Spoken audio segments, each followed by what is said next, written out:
Okay, here we go. People often assume that if you're an outstanding musician, you have the ability to make great songs, and this is just not true. That assumption is flawed.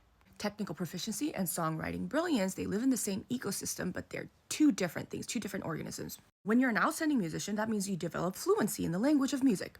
You know your instrument, your voice, you know harmonies, you know rhythms, you know key signatures, you know time signatures, okay.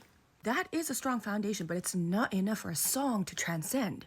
When you are a brilliant artist with artistry, it means you have vision, it means you develop taste, it means you have deep listening. It probably means that you just don't play, you also listen and hear a lot. You hear how silence functions, how tension and release works in a record. Emotional arcs they develop in sound, and you go deep down into your dark soul and you're able to pull it out. You can recognize when something just feels right. When someone marries refined skills and incredible artistry, that's when songs become remarkable. Look at Prince. Look at Stevie Wonder. I mean, I can go on, but here's the twist. Less refined musicians and artists, technically speaking, can make killer songs. Because what they lack in technique, they make up for it in the clarity of intent of their ideas, of emotional vomit. And most of them have strong instinct and strong taste, which breeds commitment and conviction in the song.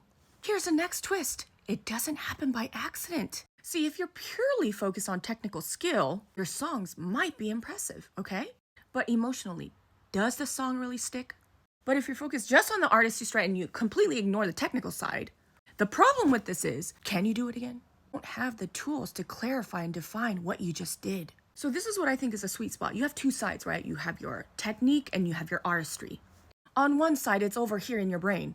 You put tools in your toolbox, your vocabulary, your technique, so that you can pull them out again, understanding the science behind what you're hearing and playing. At the same time, you're cultivating your artistic sensibility. Taste. Taste is something that we don't talk about enough. Refining your palate, it's absolutely necessary because it's you. It's your sound. When you marry the two, that's what gives you longevity. Because nothing happens by chance, and if you understand the mechanics behind what you're doing on this side, then you can do it again. So identify your strength, identify your weakness. Figure out how off balance you are, and study, and feel. Because at the end of the day, remarkable songs aren't made by accident. It's made by clarity and by intent. The best artists, they don't just stumble upon brilliance and longevity and legacy, whether trained or self-taught. They design it consciously and intuitively.